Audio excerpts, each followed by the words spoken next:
হলো আমাদের ক্যাম্পাসেরই অংশ।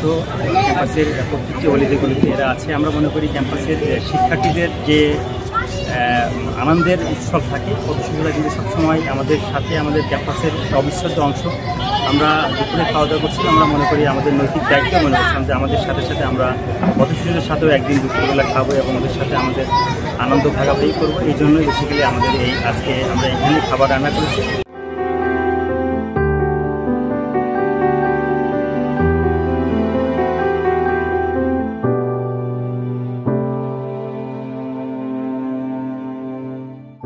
ক্যাম্পাসের যারা পথশিশু আছে এদের সবার সাথে মিলে আমরা দুপুরের খাবার খাচ্ছি। এটা আমাদের রাজনৈতিক কর্মী হিসেবে এটা আমাদের আনন্দের বিষয় এবং আমাদের মনে হচ্ছে যে আমাদের নৈতিক দায়িত্ব প্রত্যেকের জায়গা থেকে এই পথশিশুদেরকে খোঁজখবর রাখা এবং এদের সাথেও যে একটা দিনও ভালো কাটানো যায়, তাহলে আমাদের মনে আনন্দ হয় যে আমরা একটা ভালো একদিন ওদের সাথে ভালো সময় কাটাতে পারলাম, ওদেরকে একদিন খাওয়াতে পারলাম। এটা আমাদের আনন্দের জায়গা থেকে এবং আমাদের ভালো লাগার জায়গা থেকে এই কাজটি করা।